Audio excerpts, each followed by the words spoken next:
Rap lyrics as evidence in criminal cases. Attorney Rick Vila. The lyrics and the music themselves expose the motive, the relationship between the parties, and in certain cases explain the events that led to it. Prosecutors argue the lyrics reference the alleged crime, while defense attorneys say the songs are artistic expression and should not be treated as literal confessions. A preliminary hearing continues in Los Angeles for singer David, accused of killing 14-year-old Celeste Rivas Hernandez. Prosecutors say he murdered the teen to conceal their relationship, while the singer has pleaded not guilty.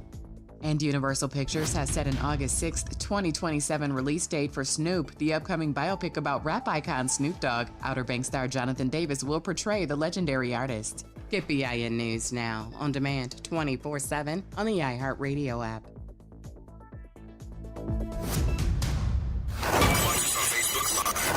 Then hear us on WBOK1230.com.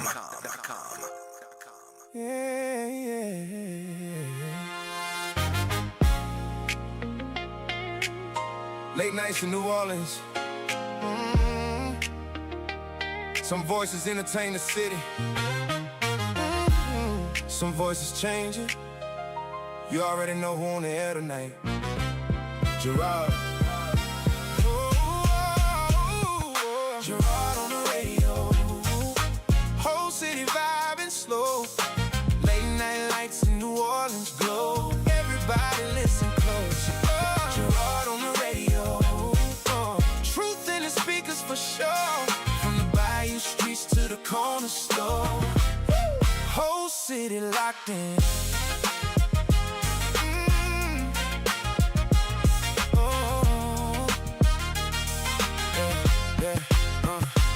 French Quarter nights with the rain coming down. Whole city talk, but the truth stay underground. Funny how the silence break whenever he speak. Certain conversations never make the TV. Voice through the speakers got the whole city tuned. Higher ups nervous every time he hit the room, cause he say what the people been feeling for years, bringing light to the stories they don't want us to hear. From the uptown lights to the night war pain, every word hit different when it cut through the rain. Everybody know the truth, you never said aloud, till Gerard hit the airwaves and it shook the whole town. And the streets keep calling through the static in the night. Every word feel different when Gerard go live. Gerard on the radio. Whole city vibing slow. Late night lights in New Orleans glow. Everybody listen close. Gerard on the radio. Truth in the speakers for sure. From the bayou streets to the corner store.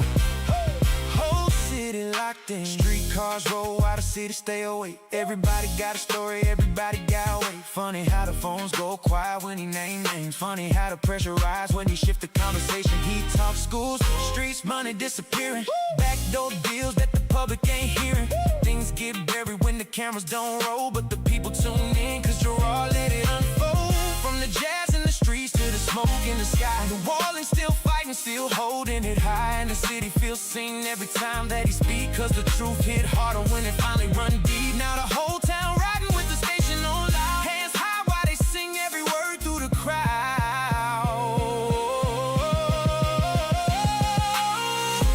Can you feel the city breathing? Every late night conversation. Through the speakers, through the rain. Ooh, New Orleans, don't sound the same. Gerard on the radio. Whole city vibing slow. Late night lights in New Orleans glow. Everybody listen close. Gerard on the radio. Truth in the speakers for sure. From the bayou streets to the corner store. Whole city locked in. Yeah. You're now rocking with Gerard, the voice they couldn't silence. New Orleans, stand up.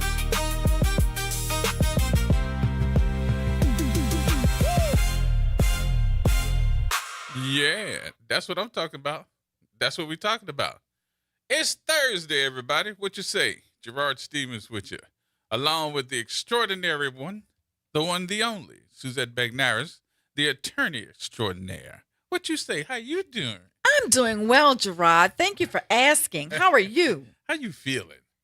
I'm on the mend. I'm on the mend. As many of you know, I got sick after Essence, after being in Houston. I don't know whether I got sick in Houston or sick after Essence, but I've been on the mend now for 3 weeks, but I'm still pushing through, and I'm feeling much better than I was. You know what? It's hard to understand when it starts taking a long time for you to get well. It is. It's a fact of aging, I'm sure. I mean, it just takes longer. Yeah. So it's been 3 weeks, and the first week I couldn't come on the air because I couldn't speak. If I was talking, I was coughing. Mm-hmm. Second week, I got on the struggle bus and pushed through, went to my court hearings, did what I needed to do, my depositions, and this week I'm bouncing back. You bouncing back, but you is busy. Oh, very busy. The law firm has gone to overdrive because nobody has gotten a chance to rest today. Oh no, it's been a constant flow. Still very disappointing. Still getting cases from people coming in from other law firms that have just absolutely misrepresented the status of their cases. Mm-hmm. That's very disheartening as an attorney to see files that just sat somewhere for 2 years with nothing done, things filed in the wrong venue, not telling the client you did it. I mean, it's just very, very disappointing. I'm sorry. You're so nice. Did you say the wrong venue? Yeah. How about the wrong parish? Yeah, it's the wrong parish. It's filing it in the wrong parish. Not telling the client you filed it in the wrong parish. I mean, it's really bad. Stuff that's supposed to be filed in Orleans, they filed it in Metairie Jefferson and stuff. And then not telling the client and trying to fix it on the back end. I mean, I'm very disappointed in what I'm seeing. I've been practicing now 35 years, but I'm starting to see with more frequency people coming to us to have to fix something that their prior attorney did. Yep. And it's harder to fix something on the back end than to handle it right from the beginning. So we spent most of our day fixing other people's mistakes, which is not easy. You're very nice. Fixing their mistakes. Because it's becoming a you-know-what type of show. And daily. Yes. I mean, we're getting at least 1 to 2 files a week that are coming from other places that people think that their case has been progressing for 2 to 3 years and nothing has been done. Mm-hmm. I just don't understand that. It's not fair to the litigant. If you're gonna take the file and you can't work it, don't take it. Yeah. So, how many today? At least 2 today? At least 2 today. At least 2. So, I can tell you more than likely, we're going to probably be taking on somewhere close to 5, 7, maybe even 10. We don't even know what tomorrow's going to bring. But I can tell you that you're probably in the neighborhood of 5 to 10, somewhere in between new clients. And some of the new clients are old clients to someone else because they didn't do what they were supposed to do. Yeah, So, I'm very appreciative of the work. I'm very appreciative that people trust us to move their files, move them expeditiously, handle them the way that we would want our own cases handled. mm-hmm. I'm very happy with that. We're getting a lot of positive feedback from our clients. I love that. Yeah. That's what it's all about. So I had a conversation with several folks, and I think I went on the air and said this to a lot of folks, that it was disturbing for us to have that conversation about, and I had never heard of anything like this, but I had seen on Instagram where this young lady lost her mother. My condolences to her and her family. And she did everything that she was supposed to do to make sure that her mother was going home in a respectful manner and giving her flowers. And then she had to get on Instagram. And what she said on Instagram was shocking to a lot of folks, especially me, because she had to come on and she said, I've never heard of this in my life, that I took my mother and the body was at the funeral home, and she gets a call from the Orleans Parish Sheriff. and the coroner telling her that her mother had to leave from the area, from the funeral home, because she was being evicted. And I was like, how do you evict that? Come to find out in our conversations that at least another person with the same problem has called the law firm to let everybody know that this is happening to several folks. And then talking to Dr. McKenna, it's at least 28 folks now at the coroner's office because folks not in the know, or maybe in the know, are having to come pick their bodies up and get it to another funeral home. And then Dr. McKenna stated that they're trying to match up the folks. So they don't even know who some of them are because some of them have been cremated. And then some of them are deteriorated bodies.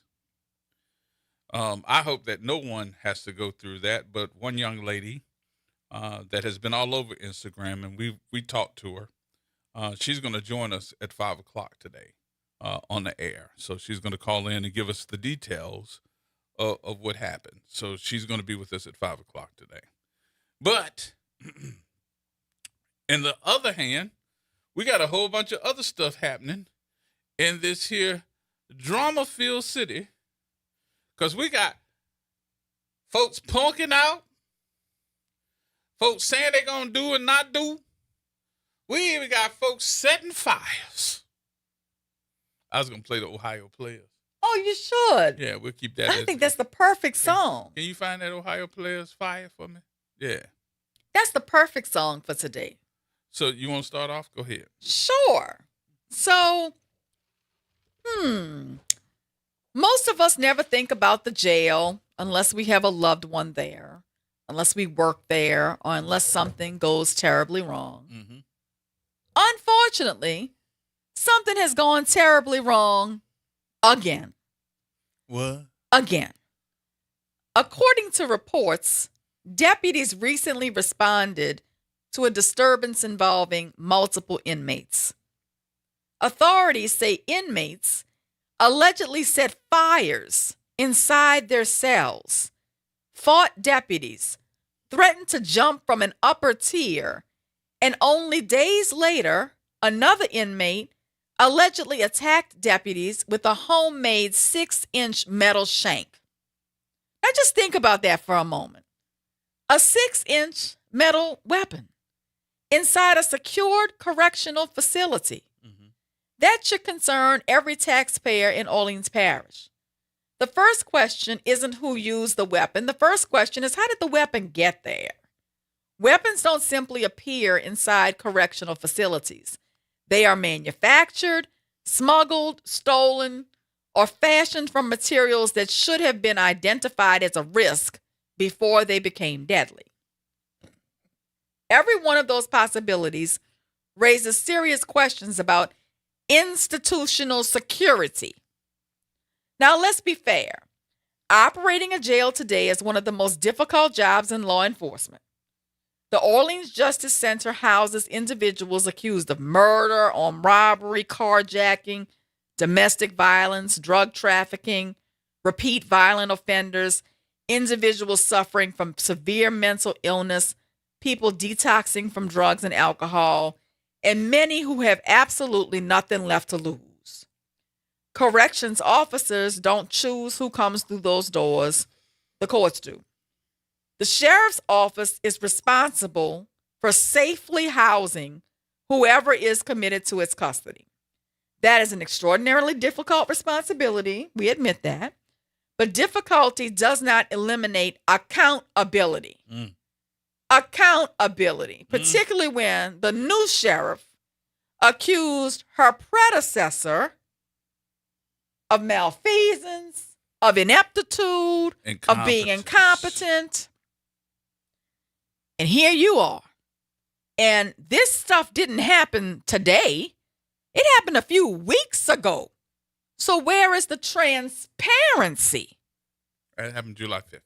Right. Yep. Government still has an obligation to provide a reasonably safe environment for inmates, for correctional deputies, for medical personnel, and for every civilian employee who works inside that prison. Now, let's not forget about our recent history. Only a few months ago, the city was embarrassed by one of the most significant jail escapes in modern New Orleans history. Mm-hmm. That was under Susan Hudson. Dangerous inmates escaped. The nation watched.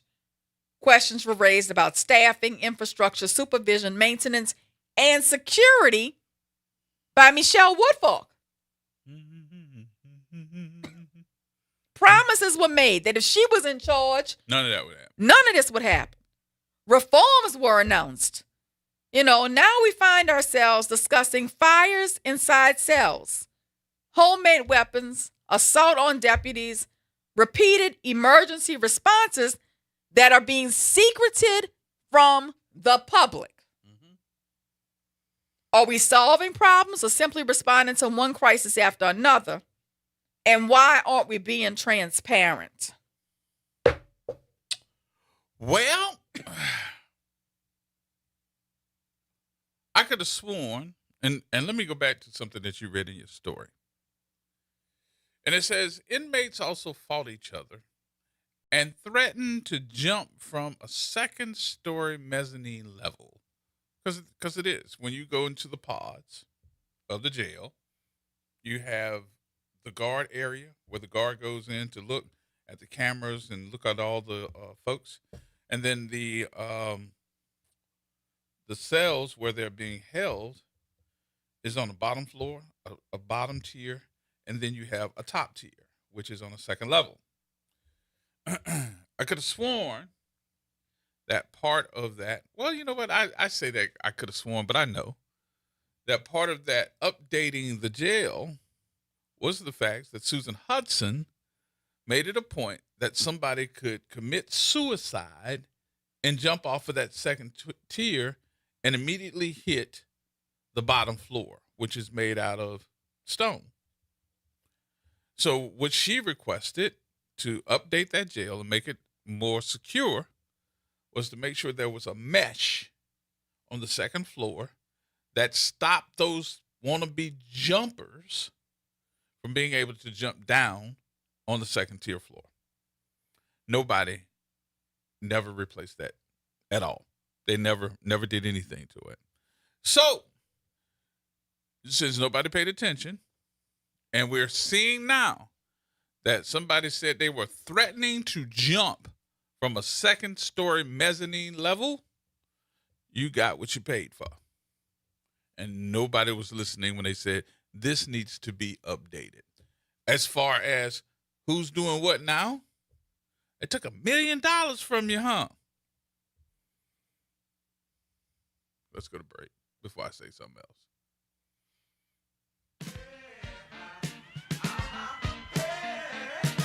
Set that fire.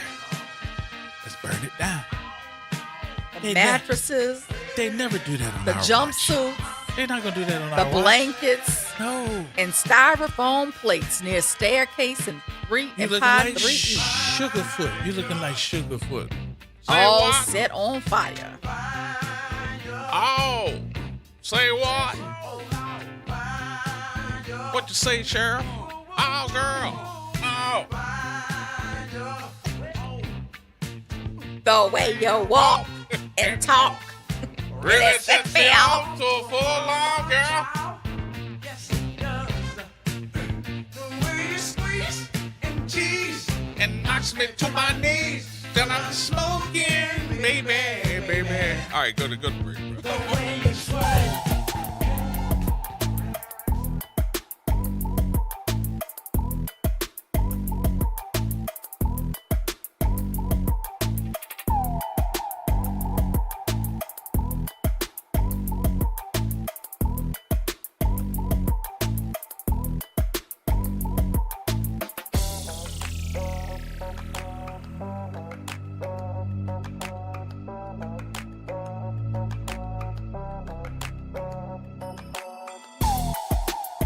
New Orleans never sleeps, and neither does WBOK. Now, every voice, every moment, and every show is in your pocket. Search WBOK Media wherever you get podcasts. Download, share, rate us 5 stars. Because when you support us, You amplify black voices and the New Orleans culture.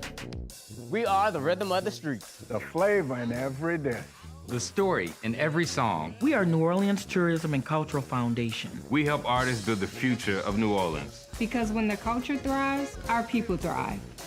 Every note, every brushstroke, every dish is a door opening new possibilities for those who carry our traditions forward. And when we open that door, the whole city moves forward. For New Orleans Tourism and Cultural Foundation, culture is our open door. Welcome to Liberty Bank and Trust, where your financial journey transforms communities. Since 1972, our customized banking solutions power your dreams and fuel your community growth. Every dollar you invest with us circles back to empower more people, ensuring opportunities for generations. Join us at Liberty Bank. Together, we empower possibility. Visit libertybank.net to start banking with purpose. Liberty Bank, there's freedom here. Greetings, New Orleans. It's Jamar McNeely, CEO of Inspire NOLA. Join us for our annual Inspire the City Backpack Giveaway on Saturday, July 25th, beginning at 10 a.m. at McDonough 35 Senior High School. Students will receive a free backpack filled with school supplies while supplies last. We also have limited laptops, gas cards, and more. Be there Saturday, July 25th, 10 a.m. at McDonough 35 Senior High School. Let's inspire the city. Making a difference in the community. WBOK 1230 AM. Here we go. The reality check on WBOK 1230 AM. All right, folks, we back. Cutting up already. Just got a message, too, that our guest for 5 o'clock is going to join us on tomorrow. We've got some other stuff to get done. They tried to make it, but they're not going to be able to join us until tomorrow. But they will be in the studio on tomorrow instead on the phone with us. How about that? Can you believe the mess that we have been dealing with for the last, 2 or 3 months? And one of the things that is coming out, do I know that this is for real or not, is the fact that there is a undertone about getting rid of the executive director of the Sewage and Water Board. That's disturbing to me, to know that for years now, and let me put this in perspective for everybody. You'll think about this a little bit differently after I kind of lay this out. For years now, we have seen people come and go when they ran this Sewage and Water Board and they tried to do something about it. I'm not going to say that everybody that came just took the job, took the money, and then they left. But I really feel that Randy Heyman brings something to the table as the executive director of the Sewage and Water Board. Why you say that, Gerard? Well, I'm glad y'all asked.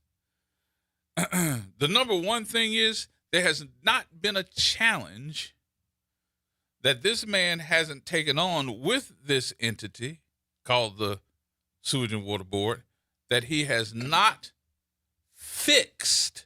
Not put a temporary Band-Aid on it. He has fixed it.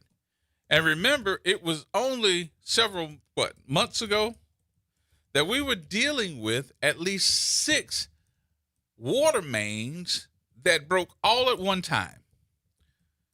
To this day, I don't think anybody can convince me otherwise that there wasn't something that happened to make 6 major water mains break all in the same couple of weeks. We can say it's time if you want to, but I think that there was something underground that made those things break as fragile as they probably were in the first place. He fixed every last one of them. Secondly, it's amazing to me that the conversation piece, not only from the media, but I would even say the folks that are in charge and city council and the folks in the French Quarter area are blaming Mr. Heyman for the closing of their streets, Decatur Street and all the rest of the streets, So your business went belly up because there had no street traffic coming by you, correct?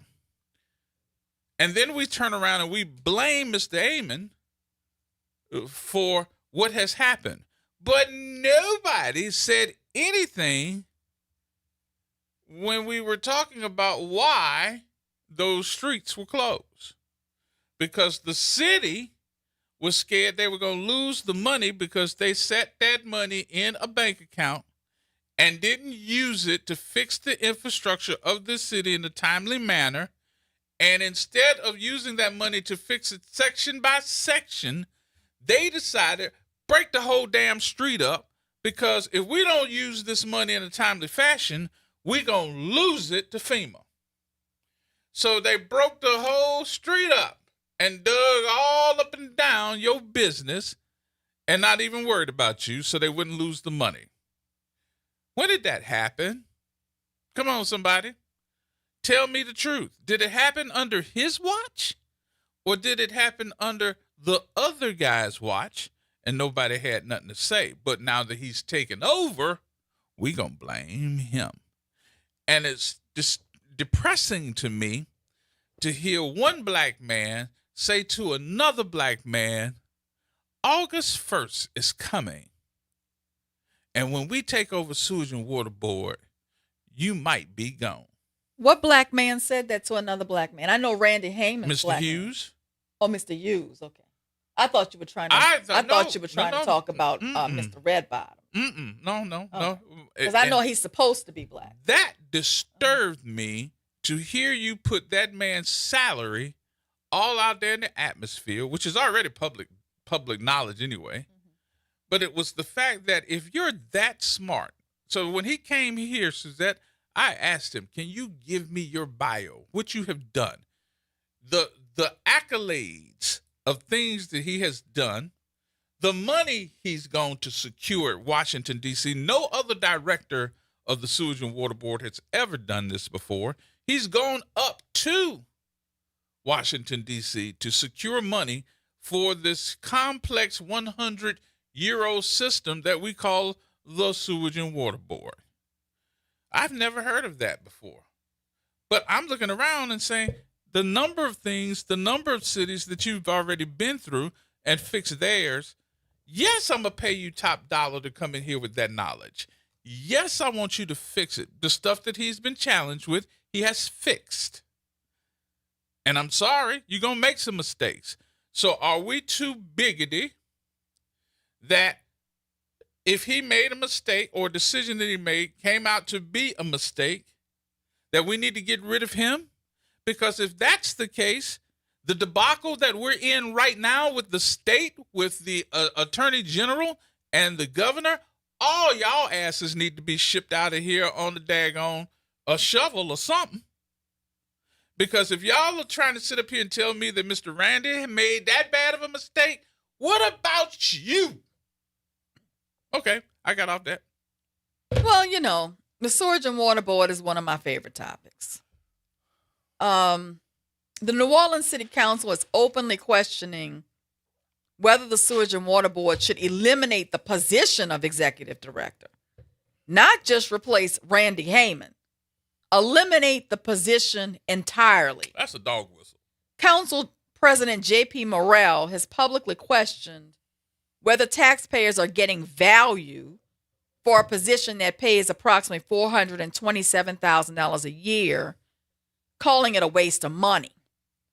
Well, JP, be careful, because if you're asking if we're getting value for people in position, I don't think I'm getting any value for you being in your position.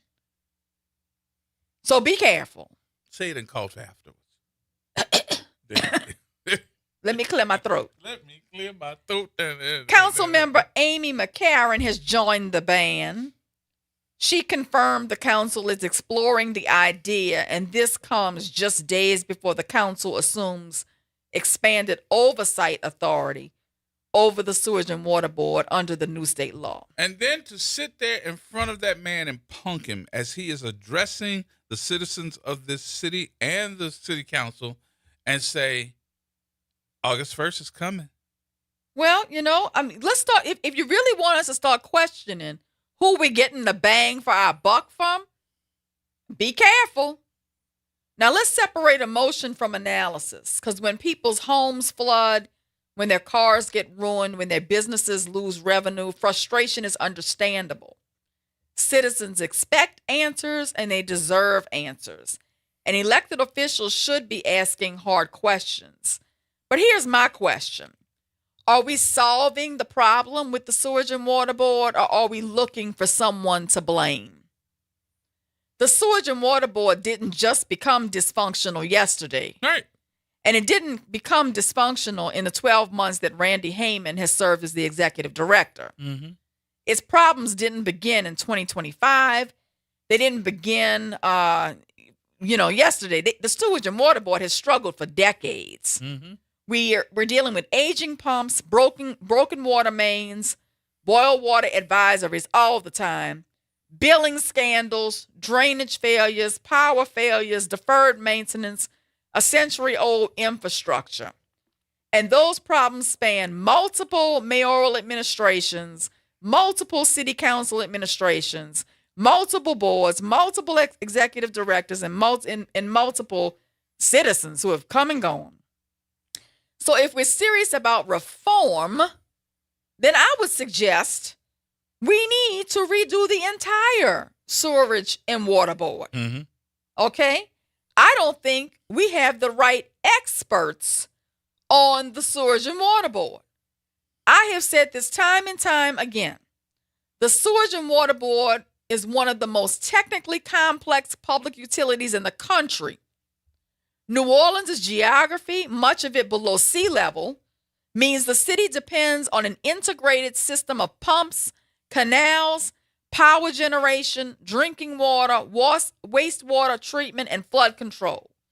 And to me, that requires a wide range of specialized professionals, which we do not have on the Sewage and Water Board and have not had on the Sewage and Water Board for decades. All right.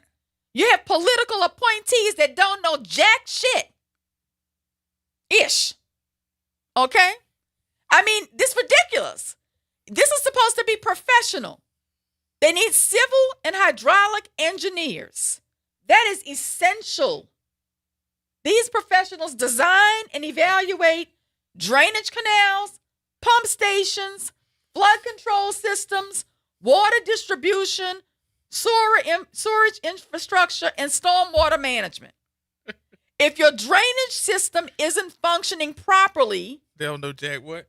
ish, you need civil and hydraulic engineers. That's who needs to identify the problem and fix it, come up with the solution. You need electrical engineers. That's critical. After the repeated power failures, this may be one of the most important specialties that our Sewage and Water Board lacks.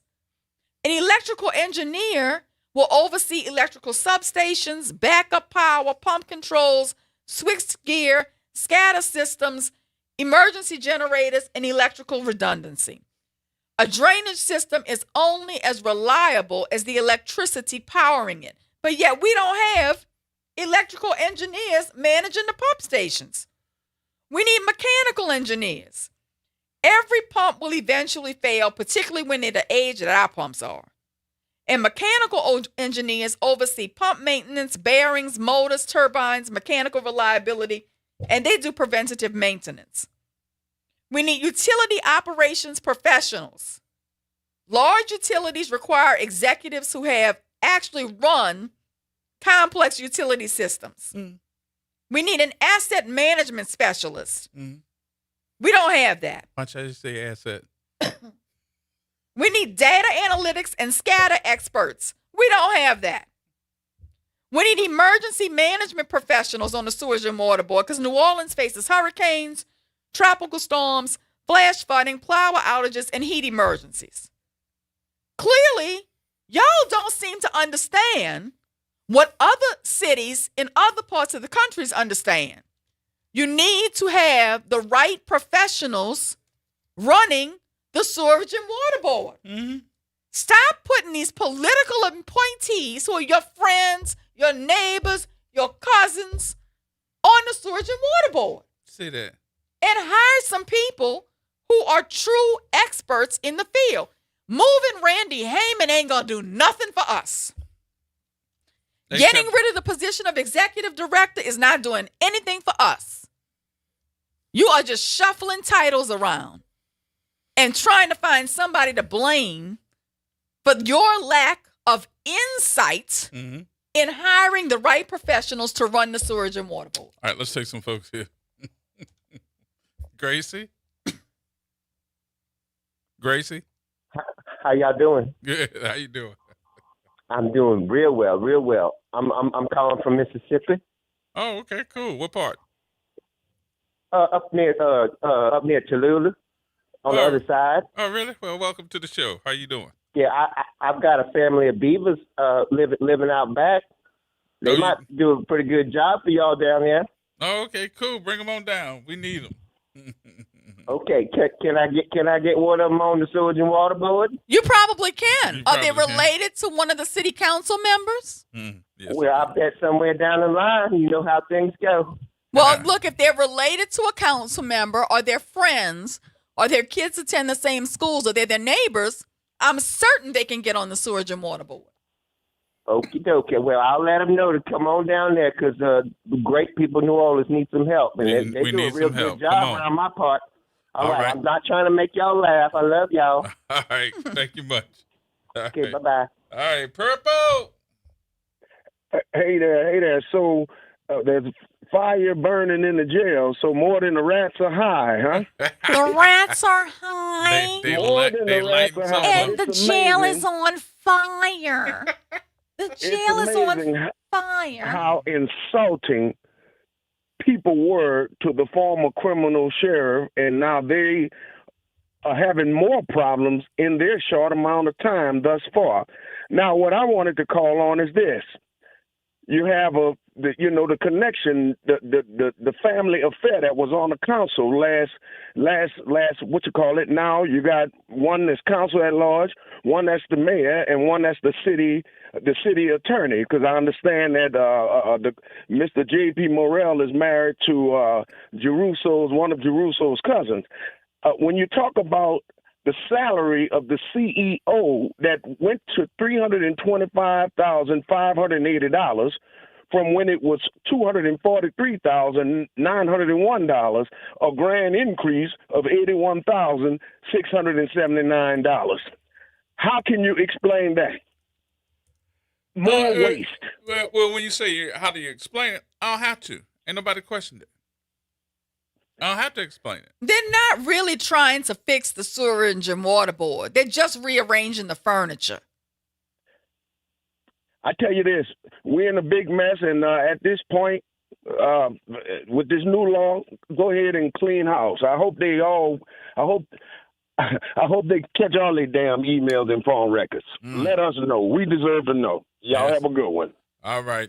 You know, I just don't quite understand why they think eliminating a position is going to fix an institution. It's not. It's not. And I don't think we're stupid. And I don't think that is the issue of eliminating a position to fix something. This is eliminating a position so that you'll get rid of the person. I'm telling you, this city and these leaders have a problem with black people who make over $200,000. Well, I know they hate my behind. Oh, baby, they put you on a stick, yeah? And throw you around just like that word you said, just a little. You know, but really though, seriously, there seems to be an issue in this city with attacking black people that make over $200,000 a year. Think about something. All this crap that we keep seeing on television about the police officers that make over $200,000 a year, and they're saying they're saying fraud. The levy board chief, right? They're saying he made too much. Fraud. But you think about it. How many white guys on the police department making over $200,000 a year? We pulled the records, so we know. And ain't none of them being questioned. None of them. Not one. And I was thinking that was going to come up. It ain't even come up. Not at all. Not even by the mathematician. But if you eliminate the executive director tomorrow morning, what happens tomorrow afternoon? How is the Sewage and Water Board any better? They're going to put Steve back in there. Guess what Steve is? Wake up. You know, do the pumps suddenly become more reliable when you get rid of Heyman? My do point the is catch this. basins start cleaning themselves when you get rid of Heyman? You have all of this money that you are supposed to be able to fix infrastructure. Sewage and Water Board is infrastructure. You had over $2 billion. I didn't see them fix anything. I'd love to know where all that money went. They fixed the part of the Sewage and Water Board, those pipes on Napoleon all the way down St. Charles, on parts of the city that did not flood. I think they get rid of who they can't control. I think Heyman is starting to make too many changes. He's starting to push back on them, saying, you're blaming me, but it's really you. And they don't want anybody in position they can't control. But getting rid of him is not going to make any difference whatsoever. It's not going to fix the institution. It's not going to rebuild a century-old drainage system. It's not going to develop a long-term strategy for infrastructure, workforce development, preventive maintenance, and financial stability. Where is the plan? JP, you want to talk about this man and how much he makes? Where is your plan, sir? If you eliminate the executive director, do you have a plan? You know what?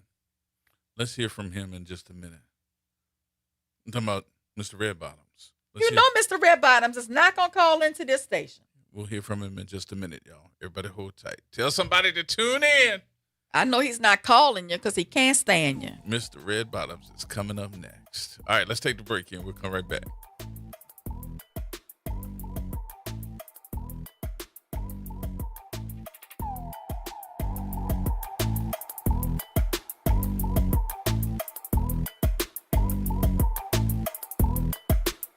Hello, friend. Tavis Smiley here with a special announcement. You can catch my show at a new time. Weekdays from 1 p.m. to 4 p.m. Same great topics, same great guests, same great conversations, just a little earlier in the day. It's Tavis Smiley, weekdays 1 to 4 p.m. only on WBOK 1230 a.m. What New Orleans is talking about.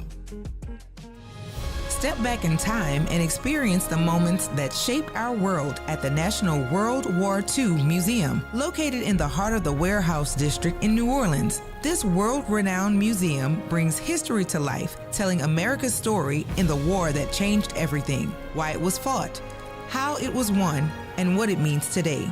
From immersive exhibits to powerful personal stories, this is more than a museum. It's an experience.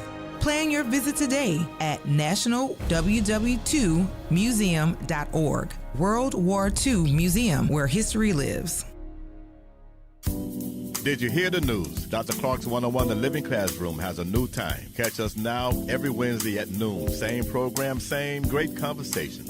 Just a new time. So catch Dr. Clark's 101 The Living Classroom this Wednesday and every Wednesday only on WBOK. What New Orleans is talking about. WBOK. Online at WBOK1230.com. Here we go. The Reality Check on WBOK 1230 AM. All right, folks. Are we ready? Ask the question and answer the question. Go ahead. Councilman, I'd like to get your reaction to the governor yesterday calling your name out, suggesting you did something wrong, and suggesting that you should possibly lose your law license. My response to the press conference yesterday is fairly simple, which is that the elected officials of the city of New Orleans are focused on doing the city's business. We don't have time to respond to the antics and the accusations, the wild accusations made by the governor. And we look forward to a day when he gets back to focusing on doing the work that's before him, whether it be data centers, whether it be carbon sequestration. The people of the state have real problems, and pursuing vendettas is beneath all of our offices, and we hope someday he'll get back to working with us. Are you concerned? All right. That's his answer. What you think? What you think? What I think? Oh, I think that the governor and the AG are coming for all of them. Mm-hmm. I do too. I think the schoolyard bully stole JP and Helena's shoes. He's coming back to steal their jacket. Then he's coming back to steal their cars. He knows he can get whatever he wants from them. They're coming for them. Did you see the press conference? I did see the press conference. They looked angry, especially Liz Morell, as she was telling everybody how much money she's spending with this case and that she's facing 80 years. And she's like, because they kept asking, hey, we thought y'all were friends. She's like, somebody that's trying to put you in jail for 80 years, you want me to call them my friend? That's not nobody's friend. She's coming with a vengeance. So is Landry. Yeah. Clandry. What you say, Dono? What's happening, bro? What's going on? You know, you're talking about sewage and water board. Mm-hmm. You know, every time somebody black get in a position, they talk about how much money they got. Just like the lady who worked for the sewage and, for the city for over 30 years, and she had those people out there during the night fixing those pipes and stuff. Yeah, Miss Marcia had been there over, I think 20, 25 years, if not more. Yeah, and she got a pretty good retirement. And she got a good retirement, you know? Yes. But that last guy that come there, he come there making over 300 and something thousand, almost close to 400,000. Mm-hmm. Okay? And nobody's questioning that. Okay? But soon as somebody black come to the city and make some money, you know, they got a problem. You know, I guess, and this man is very qualified. If you just listen to him and talk, you know what he's talking about. You heard him put out his qualifications when he came here. A lot of people had not even heard that type of conversation from him before. But the man said, you know what major part that he said? He said most cities have money put aside to work on pipes. The old pipes. Mm-hmm. In New Orleans, they had nothing on the side. Now we got billions of dollars for Katrina. Mm-hmm. We didn't buy one new pump. Nope. And we knew the pump was bad. Mm-hmm. Okay, and we done had 2 or 3 groups of city councilmen, and nobody had enough sense to say, let's spend some of that money on a new pump. You know, and they could have got about 2 or 3 or more pumps, and we'd have had some new pumps. Them pumps that we use are old, you know. That's why they're failing all the time, you know. But they don't want to put no money aside, and they're not doing anything to do it. And as soon as they get it, they want to blame somebody, you know. That's why that man ran, because he knew there were going to be some problems. He got out here so quick, you know. He didn't stay. When he decided he was leaving, I think he gave him 2 weeks' notice. He left so fast, you know. But they're blaming on people, but they think about what they're doing, and they're not doing nothing to work on the pipes. Because I saw the people working late at night fixing the pipes, you know. And then what they did, they tried to castrate them. Talk about they made too much money. You remember that? Yep. That man said, so he want people making too much money, and I'm looking at them people get down there with them boots, digging that mud out and everything, and then have to put the blocks so that the mud won't crash on them and kill them, you know. That's not an easy job, you know. So let me ask you this. Do you think that the people of this city have lost faith in leadership here yet? And notice I use the word yet at the end of this. Do you think that they've lost faith in this leadership? Because I think that we're in a situation now that folks are expecting results. And actually, it looks like to me that they're losing faith in their leadership. I've been low faith with them. Because, you know, they get up there and argue about stuff, and nobody do any productive thing. But it makes me ask the question, though, Donald: is it just citywide or is it statewide? Because even the state leaders have been questioned in some of the conversation pieces we've had. That's a nut we got now. I mean, he's a racist, and he can't see past race in the first place. What he did to city, that was ridiculous. Then he cut the jail, and he knew the jail had problems. He is vindictive, and he want to be a little Trump. But I don't have no confidence in the city council. Because they somebody controls it. It looked like somebody controlling them.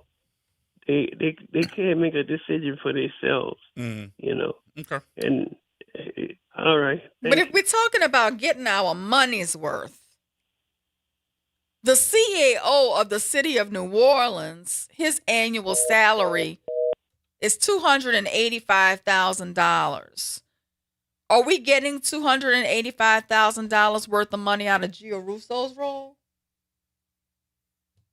I don't think it's worth it. I don't either. The city council members, let's see, the mayor makes $140,000 per year. You think in 2010, so it should probably makes more than that now. The mayor makes $208,000. Do you think you're getting your money's worth from the mayor?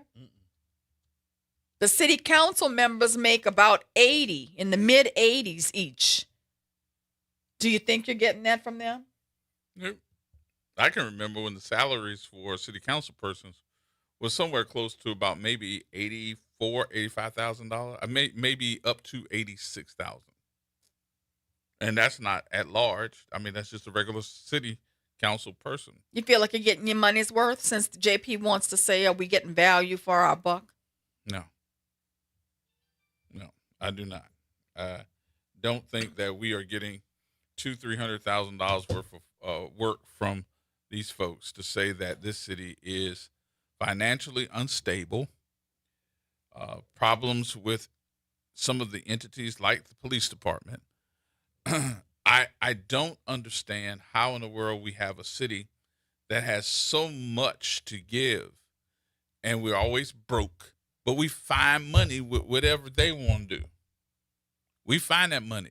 Remember, we needed $106 million for a bond, but we don't need it anymore. We rather furlough the folks. No, we didn't cut a deal with the casino.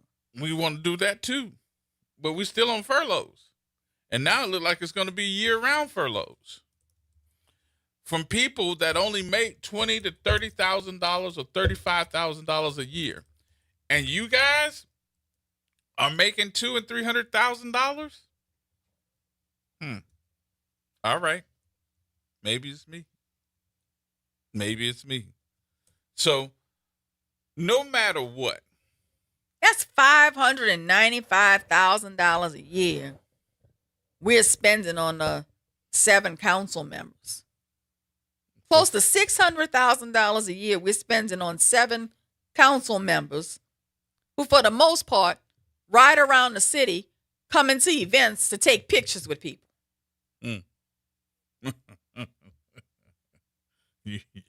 I'm not even going to say who you're talking about. You know who I'm talking about. I'm not going to say who you're talking about. I'm not going to ask you.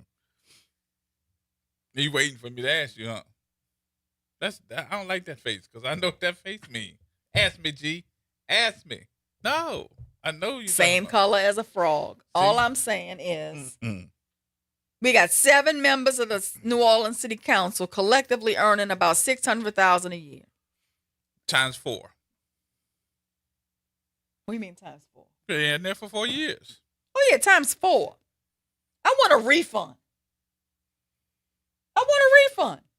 They're not earning that money. I want a refund. If we're going to start talking about value, a value for your buck, I don't think I'm getting my value from my buck from the 7 city council members. So what would you like to see them do? I think that's a good question. I said what I need them to do. No. I really want to break that down with the people.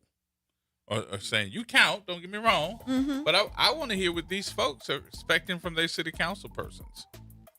That's important to hear, and maybe they need to hear it, since I can tell that our numbers went up, that we're being monitored today.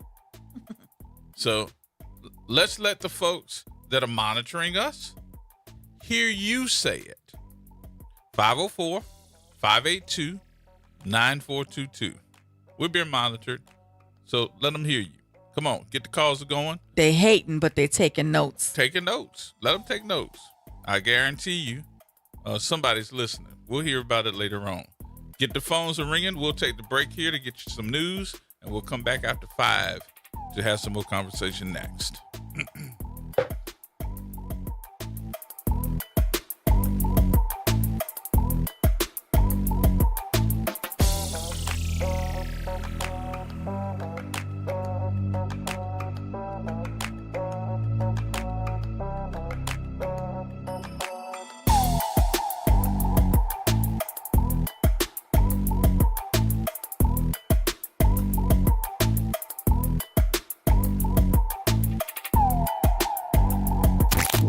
Campus of Xavier University. Yeah. WBOK Go and Equity Media Station. I'm Bree Wood with BIN News Now. A preliminary hearing continues in Los Angeles for singer David. Criminal defense attorney Manny Medrano says it's unusual for a preliminary hearing to take place so soon after an arrest. This is really the speed of light to get a case like this of a high-profile nature to the preliminary hearing stage. Prosecutors are presenting evidence in the death of 14-year-old Celeste Rivas Hernandez. Tyler Perry Studios is expanding its production capabilities with a major new virtual production stage in Atlanta. Perry says the cutting-edge technology will help keep film and television projects and jobs in Georgia by reducing travel and set building costs. And rapper Latto is joining Doja Cat on the road this fall as the opening act for the Tour Ma Vie Tour. The 31-city trek kicks off October 1st in Detroit and wraps December 1st in New York, following the release of the duo's new collaboration. Get BIN News Now, on demand 24/7 on the iHeartRadio app.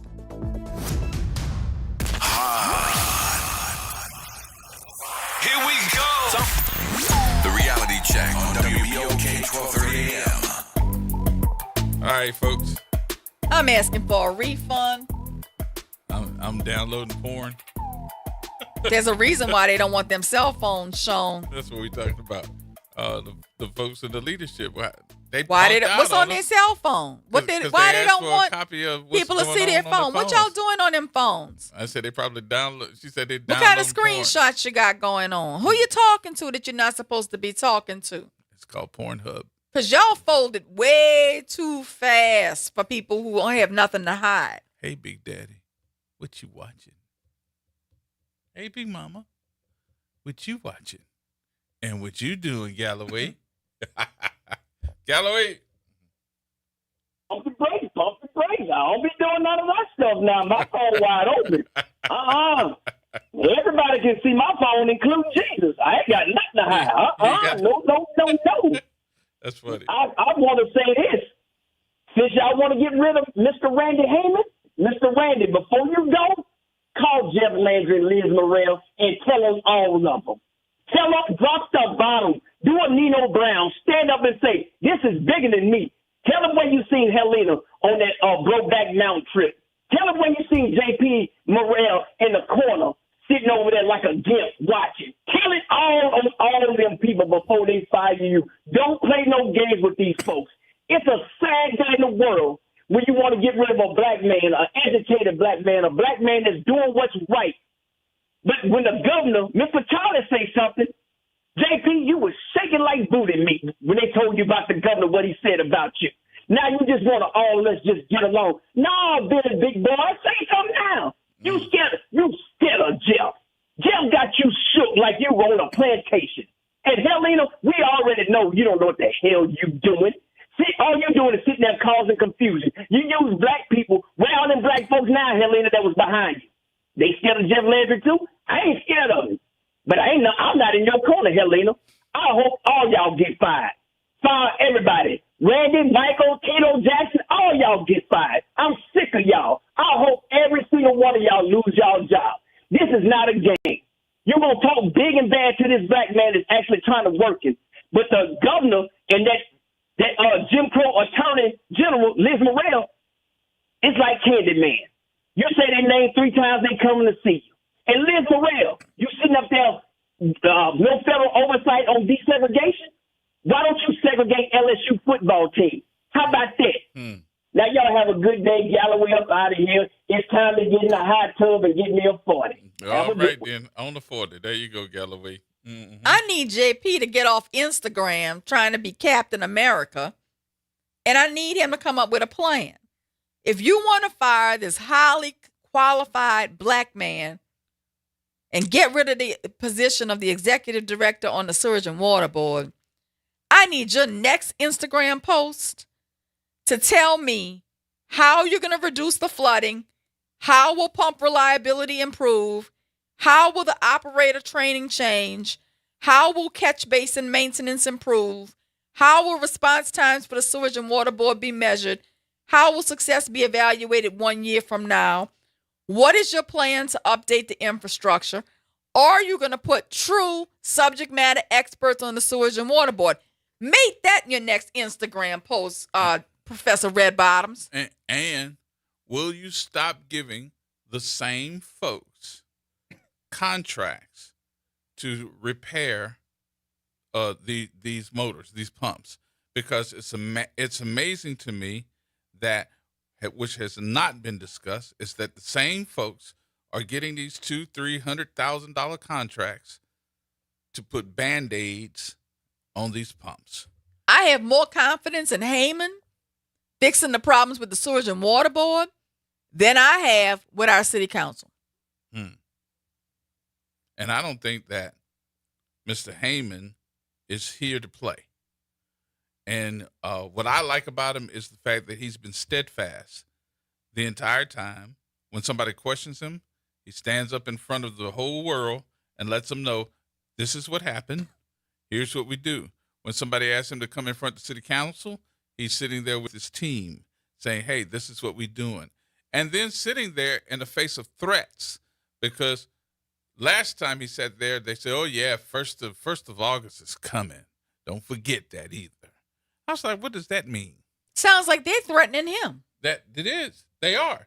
That they're going to take over on the 1st of August. And it sounds like since they're going to take over the Sewage and Water Board from the state on the 1st of August, that they're going to fire him. And if that's the case, I would like to make sure that you all have everything that you need, exactly what you rolled through down here, to give me a plan of how you're going to fix it. Maybe they're going to turn it over to Clandry, because they seem to be doing whatever Clandry wants them to do now. They want to get back in the good graces. They don't want to be investigated. They don't want their cell phone records and emails explored. Maybe they're just going to hand it over to Clandry. Well, we'll see. Alvin. Well, G. Hello, Attorney. How you doing? I'm doing okay. Family. What's Good going deal. on? And since we've been monitored and we got the scoop by the door, so whatever the monitors miss, he going to tell Mr. Charles, how you doing back there too there by the door? We see you. So, since they're monitoring, check this out. Like y'all just said earlier about the current Sewage and Water Board executive, we've seen him more and heard from him more than the last 2 directors combined in their full terms, and he only been here a year, number one. And then number 2, you know, when we say we go around the United States and we look for the best and the brightest for the position, well, guess what? Y'all got one, and not only is he one of the best and one of the brightest, but he's been to other cities that are more progressive than us who don't also have the money and play games with the money. Like Donald said, he was at, it's amazing that this city does not have money set aside. But don't forget, under Landrew, when we had first gotten the money, and we had the money to get the pumps, he didn't get the pumps. He got some more temporary stuff.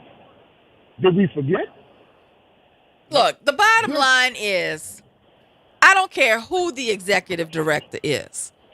If we don't find money to modernize the pumping system, we're going to continue to have the same problems. Period. I don't care who you bring in here to run it. Okay? Nobody can do a better job running it unless you invest the money in modernizing the pumping system in New Orleans. Mm-hmm. And now y'all done messed up the money so bad in the city and done messed up all the fees for this and fees for that and giving this contract, extended contract, more than the last one who was doing more work than the firm contract. Y'all done messed that up. So now if you try to do something on the money side, you really gonna put everybody in the bind now. Look, the bottom line is Helena, when she was on the council, and the rest of the council members fumbled the bag. And now they don't have money to fix what they need to fix. Mm-hmm. In order to really make a change at the Sewerage and Water Board, if they were being honest, they need to build a culture of accountability where every employee should know what excess looks like. They should have the right people in the right places on the board who are subject matter experts. They need to modernize the pumping system. They need to invest in the workforce with better operator training, apprenticeship programs with local colleges and trade schools, leadership development. Pause right there. Hold on, wait. Pause right there. That's important what you just said. Because when the last CEO came in, Gerod had him on the station. And those were some of the ideas we were coming up with. Because I remember calling in asking after somebody else had said something about a training program was this. Let's say you got position A that pays, for the sake of conversation, $100,000. And you have somebody along that train, but they're on the bottom of that train to get to position A, but they're at the bottom of the spectrum or they're in the middle. Why not bring somebody that's already at the bottom and start interning them and showing them and putting them in different programs so they can work to that A level? So that position not only is filled, it's filled from within, but it's filled within with knowledge. And we have some of the greatest workforce development programs at Delgado, where they can train these people and help them to get certifications that will also make them get paid more. So it really will improve the quality of life for citizens and improve the quality of life, for us with a better pumping system. If they invest in leadership development, operator training, and apprenticeship programs. They also need to improve their preventative maintenance program. They need to accelerate their catch basin cleaning. They need to strengthen their emergency preparedness department, improve customer service, and increase transparency. And they need to secure long-term funding. Now, that's what J.P. Morrell should be focused on. J.P. Morrell, instead of focusing upon how much Heyman is making, J.P. Morrell's job as a city councilman at large is to find a funding source, a long-term funding source. Okay? Everybody knows the infrastructure is old. That means J.P. Morrell and his friends on the city council should be aggressively pursuing federal infrastructure grants. Coordinating with. We just had Mr. Hammond go to Washington. I haven't even never heard of an executive from the Sewage and Water Board going to Washington to ask for money. And if I'm not mistaken, came back with a little bit of something. Mm-hmm. Yeah. Right. You know what I mean? But they also stepped on their own toes. They also stepped on their own toes, and maybe this is what they're trying to kowtow for. In order for them to get the federal infrastructure grants, they need to coordinate with state. They need to coordinate with state funding programs, and they've burned their bridge with the state. So they need to aggressively pursue federal infrastructure grants, coordinate with state funding, prioritize capital improvements based on risk, and develop a long-term capital replacement plan. They have not done any of that. That's what he needs to focus on. Get off of Instagram, stop threatening this executive director, and go to D.C. and get the money. Yep. That's the job you should be doing, JP. And And as far as Hughes, your job is to be making sure or trying to get the help that the project Bayou Phoenix, the help that it needs, since you're now the city representative for the East, after you decide you wanted to be the big dog on the city council and huff and puff, but when you was up there in Baton Rouge, you was kind of down up there too. So you came down here and wanted the easy stuff, where you could push it. I digress. Anyway, when we talk about the other shoe, and I'll get off with this, when we talk about that other shoe, I'm going to tell my daddy. My daddy, because my daddy fixed all his friends. My daddy indicted everybody who told him that he was lying or put him under investigation for those files. And he said, I'm going to tell my daddy. Come on, let's go tell daddy. Oh, no, but come back and tell us, oh, no, I didn't talk to the president. Man, we know you lying, bro. We know you talked to that man. Because y'all are trying to do exactly what is going on in Washington. Right. If you come after me, I'm going after you, and I'm going to do everything I can, and I'm going to make sure. But the problem you have down here, you don't have enough people in those type positions. That's why you went to the Fed. But here's the thing, though. How about this? We know it's not going to happen, but what if the feds do come in and find out she really did intimidate? Then what? We'll never hear it. All right, we'll never hear it. All right, now. I'm going to talk to you in a minute, bro. We got to take these other calls. Everybody calling in. All right, now. All right. Later. Holla. All right, Mr. Harrow. Yes. I tell like I told you, I'm kind of black, so I'm going to call this black radio station. And the question I have for you is, have you ever heard of racism?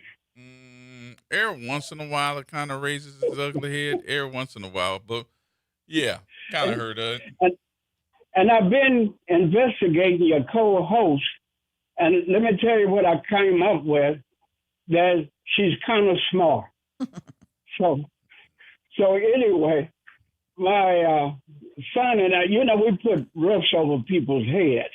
Mm-hmm. And we picked up a house in the Springs, mm-hmm. and we just put it on the market. So I was sitting in an empty room listening to you all yesterday. So anyway, it's really fascinating. But anyway, I need to ask you something about housing, because I was actually having conversation with this young lady out of D.C.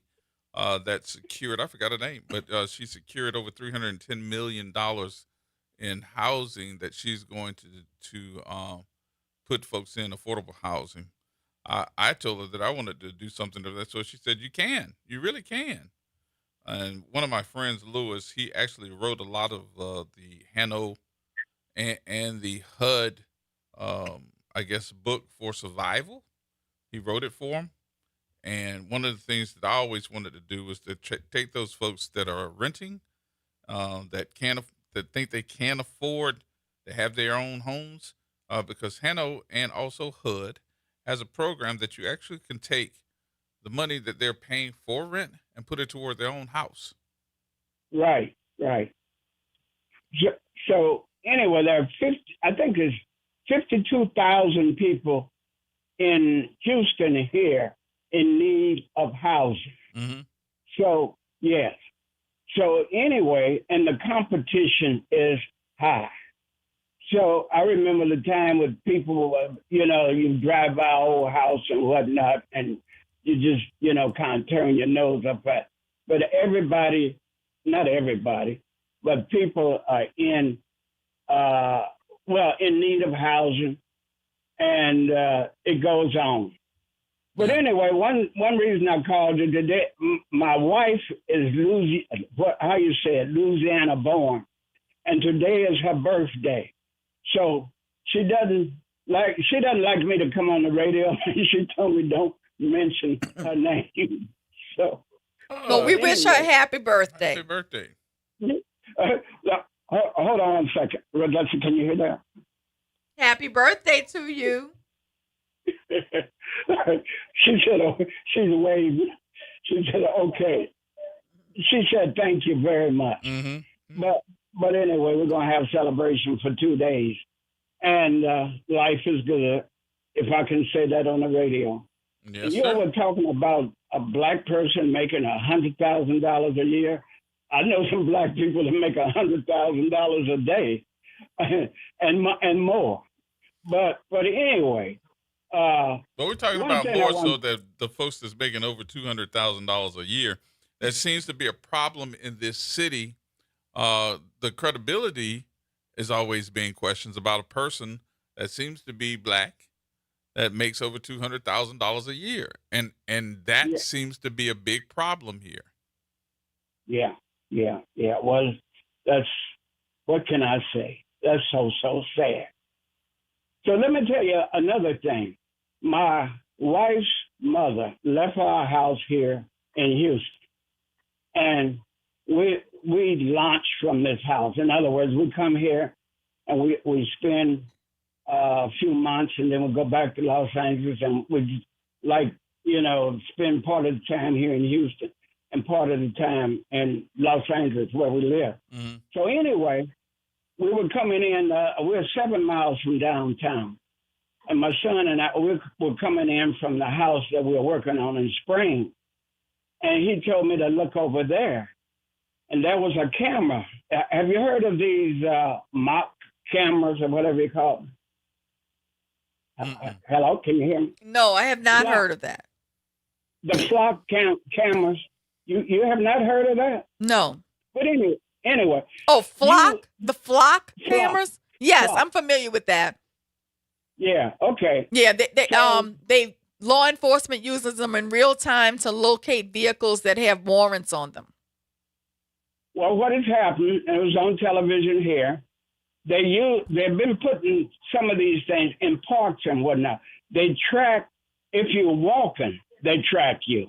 And they always have a screen, and they tell you one thing, it's another thing.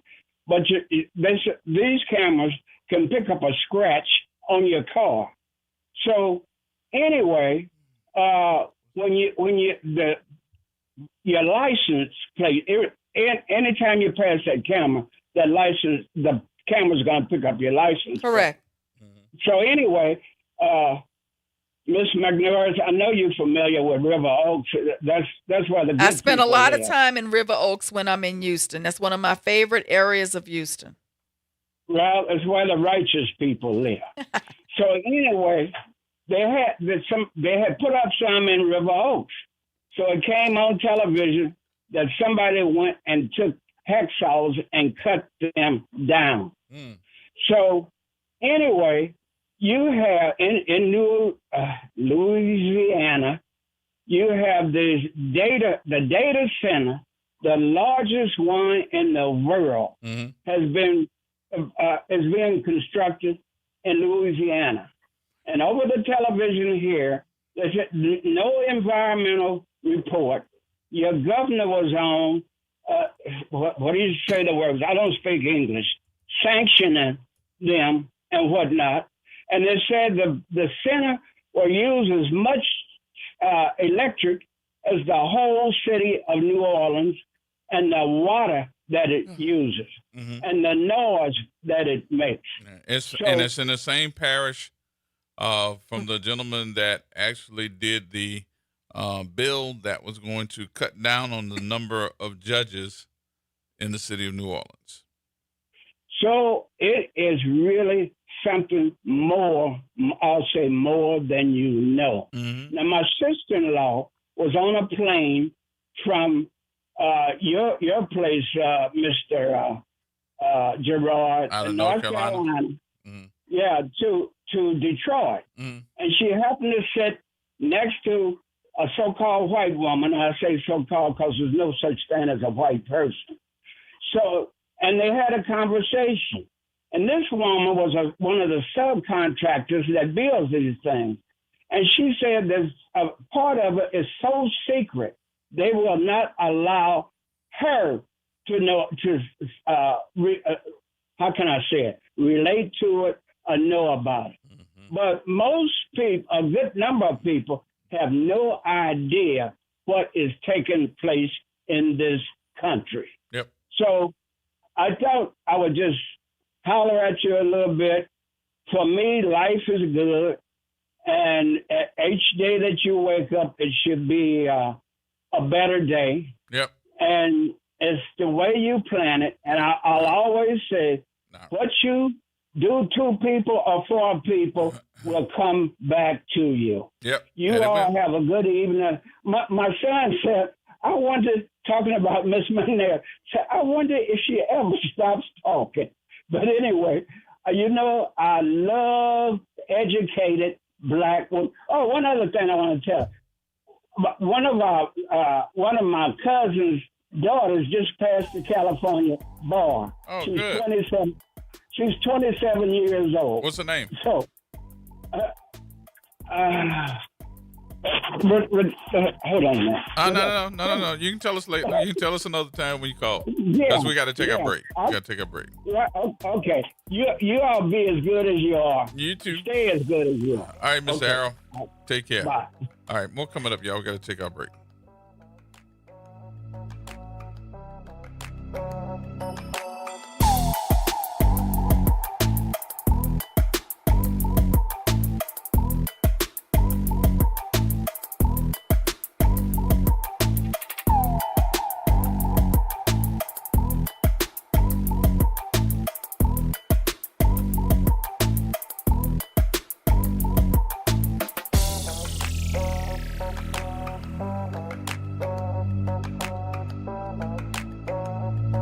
It's Off the Top with Norman Robinson on WBOK 1230 AM.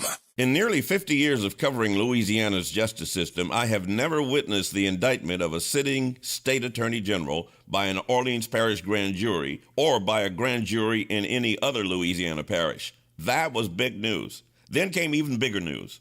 All of the charges were dropped by the special prosecutor assigned to oversee the case. Former Judge Lori White, the special prosecutor, says she dropped the indictment against State Attorney General Liz Murrill because New Orleans Mayor Helena Moreno and other city officials urged her to do so to ease tensions between the city and state. The mayor offered a peace sign asking Governor Jeff Landry to meet so they could resolve their differences. Landry said no, not until the city gets things in order. Requesting that the AG charges be dropped was another peace sign. Landry still said no, thank you. Landry and Murrill have no interest in being friends with New Orleans leaders. I understand not wanting to be friends with people who you think want you to be put behind bars for 80 years. The circumstances and the players are different, but what we have here is the latest chapter in a long history of the bruising political wars between the state and the city. It's not good for the city or the state.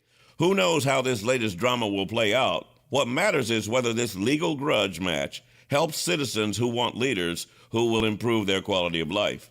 Now, this unfortunate drama is damaging our state, our city, our judiciary, and our chances for more economic development. It boils down to this. It's a cartoon with characters bashing each other, and it's not funny. We deserve better. This is Norman Robinson. Off the Top. Norman Robinson is back. Can you hear me now? And he's taking no prisoners. Can you hear me now? Each weekday, Norman Robinson brings you commentary with Off the Top. The incident was shocking, disturbing, disgusting, disappointing, and sad. Each weekday, Off the Top with Norman Robinson is heard exclusively right here. It's Off the Top with Norman Robinson on WBOK 1230 AM. The New Orleans Jazz and Heritage Foundation is the nonprofit organization that owns the New Orleans Jazz and Heritage Festival presented by Shell. With the funds generated from Jazz Fest, the foundation invests in Louisiana companies through economic development, cultural enrichment, and free educational programs. To learn more about what the New Orleans Jazz and Heritage Foundation does, please visit www.jazzandheritage.org. This is Andronica Morris, host of Put Housing First. Join us every Tuesday at 12 o'clock, where we will discuss how housing affects every aspect of our lives and what's necessary, what's needed to guarantee housing for all. Join us every Tuesday at 12 o'clock as we dig down deep onto the issues that affect all of us. Making a difference in the community. WBOK 1230 AM. Here we go. The reality check on WBOK 1230 AM. And we're back.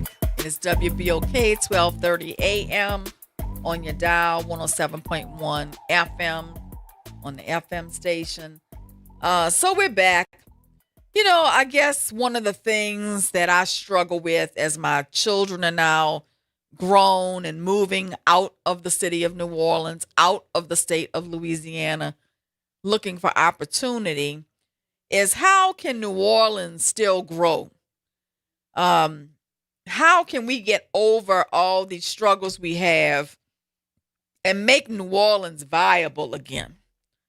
I think that one of the things that makes Houston grow and Atlanta grow that we struggle with or have struggled with is that we're kind of landlocked. We don't have as much space to expand geographically as, say, Atlanta or Houston. Houston has vast amounts of inexpensive, developable land in every direction. Atlanta also had room to spread across numerous counties. Here, we have room. The room is in New Orleans East, but nobody seems to want to invest in New Orleans East. If we want to be competitive with Houston and Atlanta, we need to develop New Orleans East. I'm just going to put that out there. That is where we're not landlocked. That is where we have room to grow. That is where, if the city council really wants to make New Orleans viable, they need to focus their efforts in developing New Orleans East. I don't know why they don't want to do that. Every campaign season, people running for mayor say they're going to do that, and then they don't. But that's the land that is developable. It's the land in New Orleans East. Also, I think we need to really figure out why we're not attracting Fortune 500 companies here in New Orleans. Atlanta has become the home of Coca-Cola Company, Delta Airlines, Home Depot, UPS, Southern Company, NCR, numerous Fortune 500s. Houston has become the home to Fortune 500s in the energy, healthcare, engineering, construction, and aerospace fields. And New Orleans remains heavily dependent on tourism, hospitality, port activity, some oil and gas, and government sector. We need to put together some sort of task force, in my opinion, to search out and attract Fortune 500 companies to come to New Orleans. Additionally, one of the things that makes a city have a greater quality of life and attracts people to come live there is universities and research centers. So Atlanta benefits from Georgia Tech, Emory, and Georgia State. Houston benefits from Rice, University of Houston, and the Texas Medical Center. New Orleans has excellent universities. We have Tulane, Loyola, UNO, Xavier, Dillard, SUNO. But historically, they have not generated the same scale of technology, commercialization, or research-driven economic clusters and development as the universities that are in Atlanta and Houston. We need to sit down with these universities and encourage them to become hubs for research and development, because that also will make our city stronger. In terms of population growth, Houston grew from 600,000 residents in 1950 to more than 2.3 million today. And Atlanta's metropolitan population has exploded. New Orleans' population peaked around 627,000 in 1960, but it's never regained that level after decades of suburbanization and the effects of Hurricane Katrina. We need to improve our schools. We need to have more jobs if we want to attract more people. So, do we have some kind of task force that's focused on that? Business climate. That's another thing that attracts people to come live somewhere. Many companies view Texas and Georgia as offering lower taxes, faster permitting, less regulatory complexity, lower operating costs. But they're viewing New Orleans as having bureaucratic delays, insurance costs, and infrastructure challenges. How can we improve the way people can do business with New Orleans so that we can develop a better business climate? And then what we're talking about today, we've been talking about infrastructure. Houston has consistently invested in freeways, airports, ports, and utilities. Atlanta has consistently invested in interstate highways, their MARTA system, airport expansion, and convention facilities. New Orleans is not doing the same. Why aren't we doing the same? When Louisiana gets money for highways, it looks like our Republican governors are sending that money to northern Louisiana, but not sending it to New Orleans. Yet we're paying high taxes. So we need to hold them more accountable to send that money here. And then leadership and long-term vision. That's what we've been talking about today. Houston and Atlanta generally pursued long-term economic development strategies over decades. They consistently recruited major employers, sporting events, conventions, corporate relocations, and technology investment. While New Orleans has had successes, it's really not developing a long-term economic strategy. The strategy continues to shift with leadership, and we always seem to be chasing the dollar here in New Orleans and not having a rainy day fund, which is what we're talking about with Sewage and Water Board.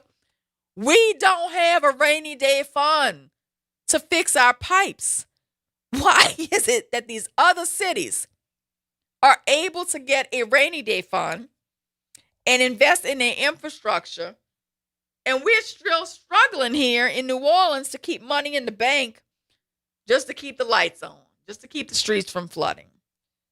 So, we have a lot of catching up to do. Now, we're not trying to become another Houston or an Atlanta. Don't get me wrong. New Orleans is far better. We've got culture. And those cities do not, in my opinion. But a realistic growth strategy, I think, would build on the Port of New Orleans, and I understand we're getting a brand new port too in St. Bernard, and lower Mississippi logistics, coastal restoration and water management expertise, which I keep talking about we need on this Sewage and Water Board, but nobody seems to be listening. Biomedical research and healthcare, AI and data centers, leveraging Louisiana's growth investment in digital infrastructure, but in a safe way. Not like the Richland facility.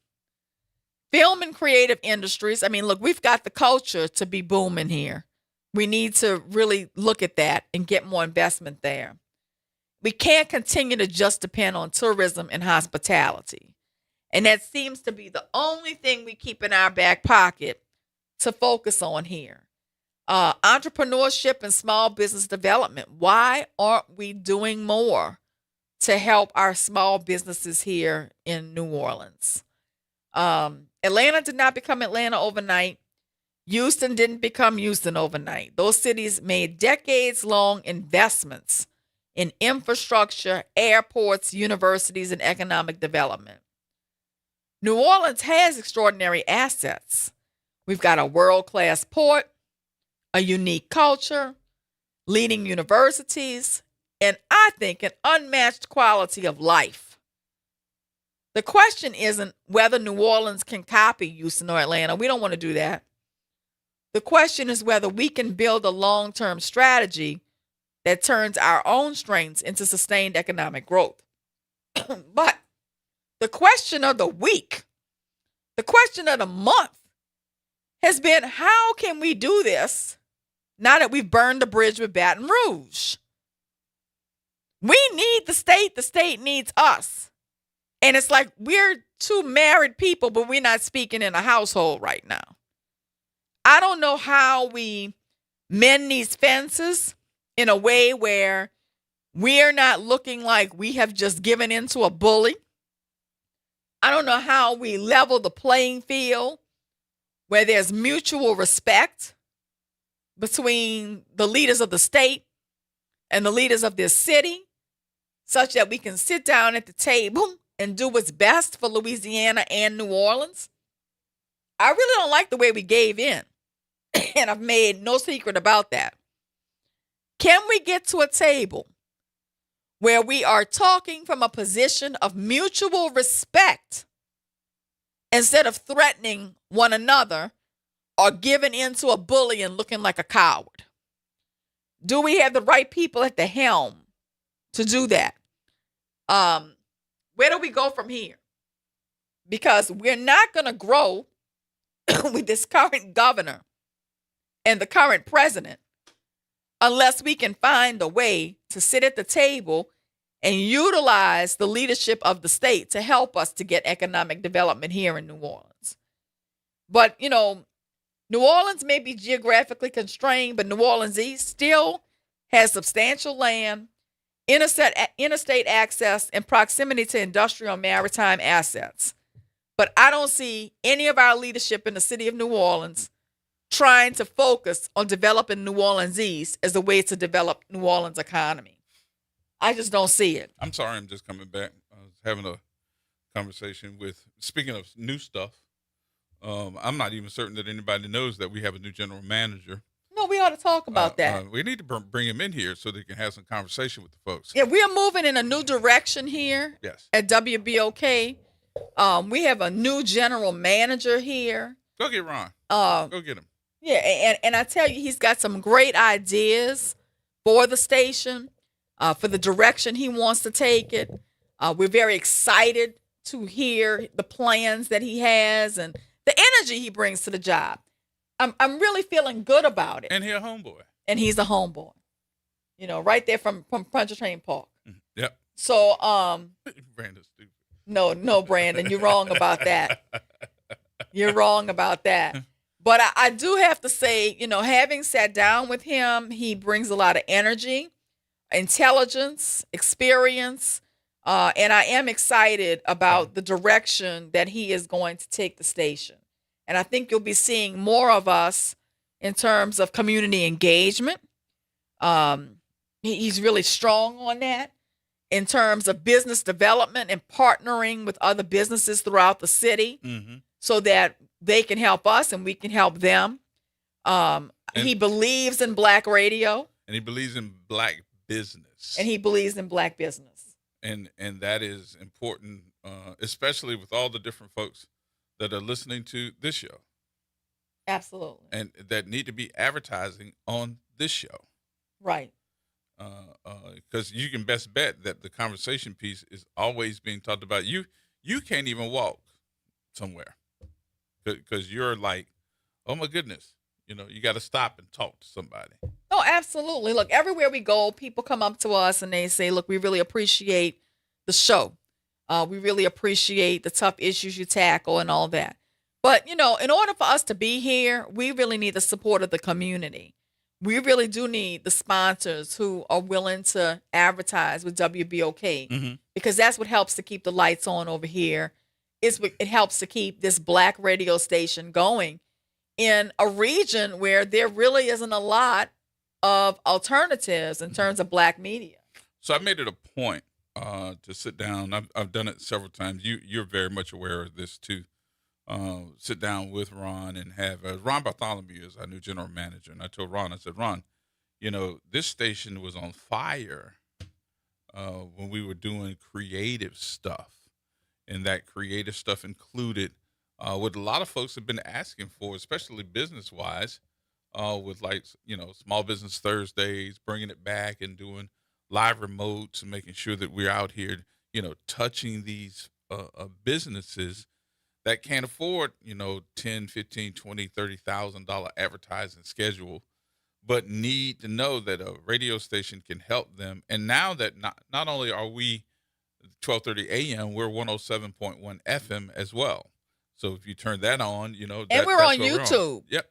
People don't realize we're broadcasting on YouTube. And also Facebook, YouTube, and our website.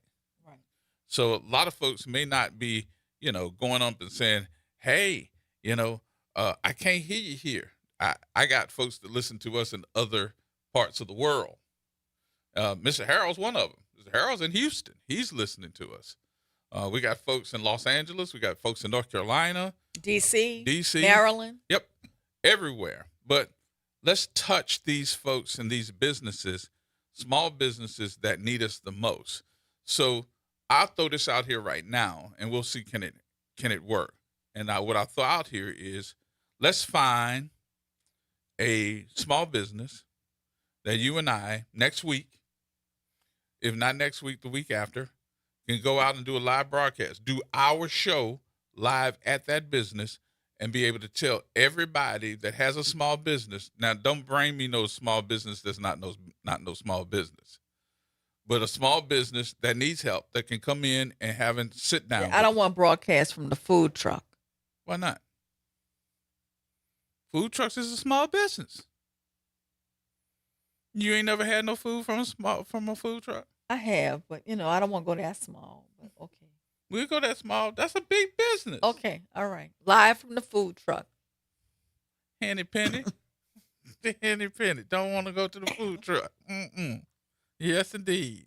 Live from the food truck. Henny Penny and Henny Jenny. We did a live broadcast at LCMC in the parking lot where all the food trucks showed up, and guess what? Folks were coming in left and right and buying everything from the folks in the food trucks.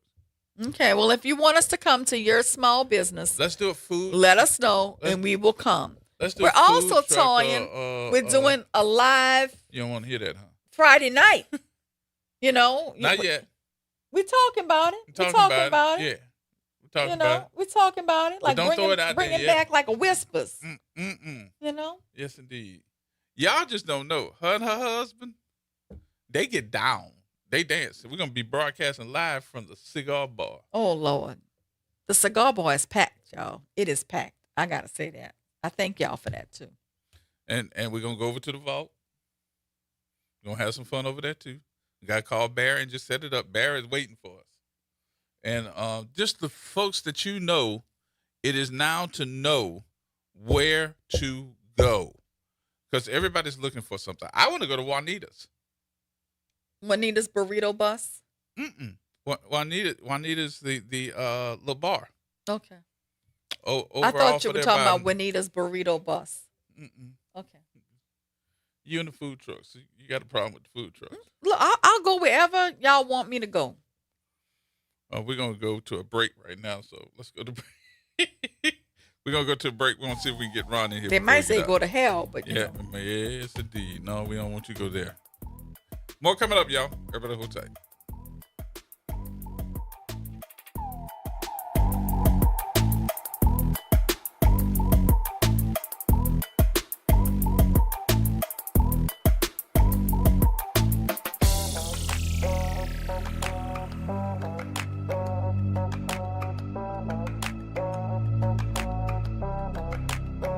AURN News. I'm Ebony McMorris. Senator Raphael Warnock has rolled out a comprehensive plan, he says, that will fix and strengthen voting rights in America, arguing the country has waited too long while access to the ballot has steadily eroded. The Georgia Democrats' proposal would make voting rights the first priority if Democrats regain control of Washington. Its plan calls for restoring key protections of the Voting Rights Act, banning partisan gerrymandering, creating nationwide standard for early voting, mail voting, and election day access, limiting the influence of billionaires in federal elections, granting statehood to Washington, D.C., and allowing U.S. territories to determine their own political future.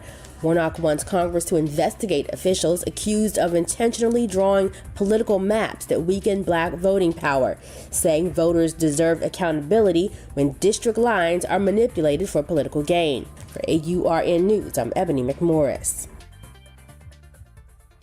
This is Monica Pierre along with Sally Ann Roberts-Daybone, co-host of Your Power is On. Tune in Sunday mornings from 7 to 8 a.m. for music that feeds the spirit. Get your Sunday on. Right here on WBOK 1230 a.m. and WBOK1230.com, the station you listen to all day long. We are the rhythm of the streets. The flavor in every day. The story in every song. We are New Orleans Tourism and Cultural Foundation. We help artists build the future of New Orleans. Because when the culture thrives, our people thrive.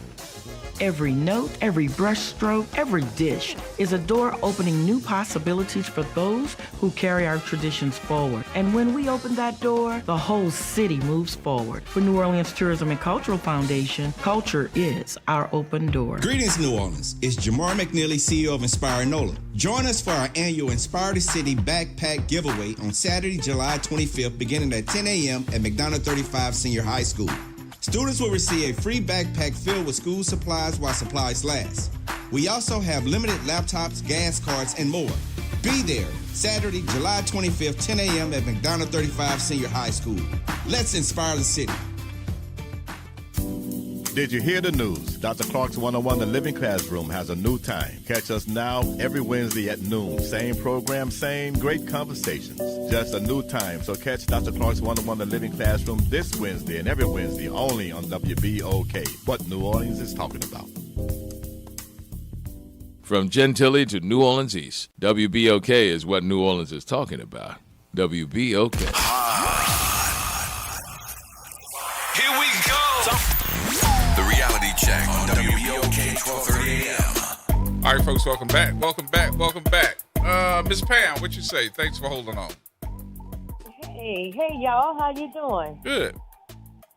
Yeah, Suzette, I was asking about the name of it, so I see it's Untouchables. It's Untouchable Cigar Bars at 2020 Bell Chase Highway in Terrytown. Yeah, I see it now. I pulled it up. Do you all serve non-alcoholic beverages as Yes, well? we do. We serving vibes and non-alcoholic beverages. Oh, well, that's good to hear. All right, baby, I'm going to have to get with Honey and see about flipping by there one of these times and check y'all out. How early do you open? 10 in the morning to 10 in the morning until like 2 in the morning, I got to tell you. Oh, it ain't It's supposed to be 10 to 10, but they stay there. People do not want to leave. Oh, so 10 in the morning. All right, I'm going to be on that side tomorrow. I'll probably swing by. Sounds good. See you then, Pam. All right, baby. Take it easy. All right. Bye-bye. All right, having some conversation with us, and important conversation. This is not his first rodeo either in the business. Would y'all please welcome the homeboy? You back home, Mr. Ron Bartholomew. Absolutely. Thank you, man. I'm glad to be here. General manager, how does that feel? You know, you got a whole big old title. It feels good. But you know what? It's not just about the title. It's about putting the work in. Mm-hmm. It's about having the ability to work at a legacy station. Right. It's about the ability to be able to protect this legacy Mm-hmm. with talent like yourself, with the unbeknownst heroes, these producers that we have, and everybody else who work on the back end to make everything happen. But the way that I see it is it's an opportunity to stand on the shoulders of giants who's actually built this over the last 75 years. Mm-hmm. And we want to protect that legacy, but we want to reinvigorate it and take it to the next level. Myself, most people know that my background is in television. Mm-hmm. I had this great opportunity to come here and work in radio. And I want to be able to bring some of those video concepts and elements to be able to bring it to WBOK.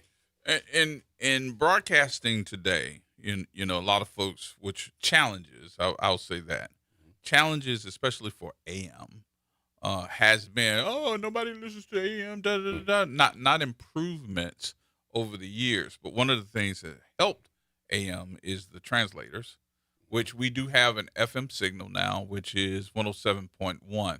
Correct. And one of the things, too, that I wanted to bring to the table that you could answer is the fact that we've got to be creative when it comes to helping. And I think the small business arena, especially here in New Orleans, does not have the monies to be on those big, giant radio and television stations. Mm-hmm. But here we are. Absolutely. And we can go the extra mile to put things like that together. Are you with that too? 100%. The fact that you just laid it out, you've worked for the big giants. Mm-hmm. I've worked for the big giants. And now we're back home. We can be small, but very, very powerful. Right. Just like the small businesses of our community. Mm-hmm. So we're looking to help you, right? It's an intentional, it's an intention to be able to help the small businesses graduate. We can do, from an introductory state, help you to be a part of your marketing plan when you first legitimize your business. Right. So you can come on and be in with an affordable package and be able to exercise or maximize your messaging through us first, and then graduate. And guess what? We're graduating over here as well. Right. We can continue to graduate with you, but we want to be an outlet for you to consider to be able to get to our local community and also globally, all over the world, right? So we want the opportunity. When you're putting your marketing plans together, think about WBOK. One of the things too that Suzette and I were just talking about is, okay, let's go out, let's get from behind these four walls and start going to these different places, because we have the equipment, we just have it sitting there. Yeah, let's go there and you use it and do broadcasts from these different businesses. We're gonna push the envelope. Okay, like these are things that may have been plans. There may have been plans before and maybe got pushed aside. It doesn't matter. What we have to be new media today. We're foundationally WBOK 1230 AM, right? But it's all about bringing all the other facets to this. We need to be able to push the envelope. We need to be able to utilize technology to its fullest extent. And here's the thing that I want the advertisers and the small businesses to really know. We have trust equity of over 75 years, right? This is something that most people can't just start and be a 70-plus year business that's been trusted in the community for that amount of time. Right.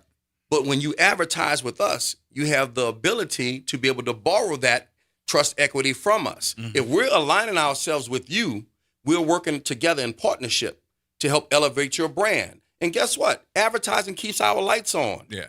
I'm not gonna cut any corners on that. Right? We need the local community like the local community needs us. It's interesting when you say it that way and put it in there. That was very nice. I'm ignorant, so I'd be like, how can y'all keep asking us to do stuff for y'all? Yeah. And you're not asking us, and we're not asking for anything back. What we're asking for these businesses that have that you know what, if you don't think you have an advertising budget, at least have a meeting. Absolutely. So you can find out how I can work with you. How this station can be able to say, hey, you can be on the radio. You can be on our Facebook. You can be on our other social medias as well. Absolutely. And then we're also expanding some things. I can't make the announcement yet, but we will be limitless in what we can do. Right. So we'll be able to do large packages as well, but we're here for the local community, for the small businesses. It's not that we're going to ignore any opportunities to be able to get the big advertisers and things of that nature, but we need to be able to help our own in this community. And what I mean by our own, I mean New Orleanians, the people from the state of Louisiana. We need to be able to help our own and to be an asset for maximizing their messages and ultimately return it so they can make a ROI, return on their investment. Right. All right. So let's put some things. I know you're ready to go. But your voicemail working, ain't it? Absolutely. All right. So those little small businesses, or I shouldn't say those little small businesses. That didn't sound good. Businesses that want to part or have a conversation with you. Absolutely. They can call you, right? Directly. All right. Give them a number. I'll give them my personal number. You're going to regret that. But go ahead. Don't do it. I actually need I don't even know what my extension is. I know it's 1001. Well, they can call just call the main line. Call the main line. They will transfer the call to me. I'm looking forward to hearing from you. I'm looking forward to helping you. My background in media is started in sales. I've done sales from locally, starting here in New Orleans and all over the country. So I've had office in 14 different markets, including New York, LA, Chicago, you name it. But it started here. And he's not touting his resume. No, but not when at all. I tell you, he has a phenomenal resume of turning around stations and making them stellar and award-winning. I mean, he's not going to say it himself, but I'm going to say it. I'm very excited for where the radio station is going. I don't think we're just going to be radio when he's finished, even though he has said that. I can see it. I can see it in his eyes and in his energy. He's hands-on. Every time I'm here, he's here. He's working. He working. Working hard. All right, let's take Chuck here real quick. Chuck, where you at? Yes, hello. I'm gonna be quick. Yes, good evening to you all, and I see you at the GM in there. I'm calling from Monroe, Louisiana. Welcome to the station down there in the Crescent City. I love the station. I was introduced to it by Ro Brown, legendary sports media personality. And we struck up a friendship. But my reason for calling, I was listening to what Sis was saying about Atlanta and Houston. That's what's happening here. I'm 280 miles from Dallas, Texas, on Interstate 20. It's constantly growing because they have, it's a lot of prairies, and every time you go to Dallas, you see something new there. They're building their own, having their own areas, suburbs, and all that, and you just see constant growth. And you made some great points there. And that's something you're talking about. Delta Airlines started right here in Madison Parish, my father's home parish, and we're in Tallulah, Louisiana, and they're in Madison Parish, and Delta was crop dusting company, and it was the headquarters here in Monroe, Louisiana, before moving to Atlanta. And it's something that you made some great points, Sis, about what's happening, people leaving. That's what happened. A lot of them from here in Monroe live in the Dallas-Fort Worth area, but that would be my landing gear. And welcome, GM. Thank you, Mr. Chuck. I appreciate it, man. Thanks for tuning in from Monroe. Thank you so much. Oh, yeah. All right, Chuck. All right. You're welcome. Take it easy, buddy. All right. Y'all take care. All righty. 504-582-94. Instead of calling the talk line, which is 22, you are 23 or 24? It's 24? I think it's 582-9420. One or two. I'll give it out later. We're going to give it out tomorrow. So when you're listening tomorrow, we're going to have a direct line for you to be able to call the general manager of this station. And he liked to talk. He loves to talk. He loves to talk. He's very accessible. He loves to talk. You're going to feel his excitement through the phone. Have a beer with you. He's got me energized to be here and looking forward to the new direction that he's going to take the station. And he's going to take New Orleans. Because as the station goes, so will New Orleans. We're going to grow together. So, I think more now than ever in the current climate we're all finding ourselves in, we are finding how important it is for there to be Black media, how important it is for us to form partnerships with Black business, and how we need to be self-reliant. Yeah, absolutely. No. And it's a perfect time. Don't for you make to this be the here. last time you come. No, sit down I'm and have a available. You know, I'm conversation. sitting right there in the office working. Well, I'm gonna call you next week to come back and sit I down. might have been cutting your check over there and you disturbed me, That's so you all might right. not get That's all right. That's why we're getting off the air right now, so you can go back and do that. But I anyway, appreciate y'all. hey, Thank man, y'all so much. Thank you and Appreciate you, brother. Welcome. Thank you And so look, much, Suzette. tell us too in your show tomorrow. Tell us what direction you want to see the station go in. Tell us what kind of shows you'd like to hear here. What kind of programming? What kind of community engagement? What kind of sales packages you're looking for? Give us information so we can give you what you want. There you go. All right, folks, that's going to wrap things up for us. We appreciate you for being a part of the conversation on today. We will see you to kick off the weekend on tomorrow right here at WBOK. Thank you, everybody.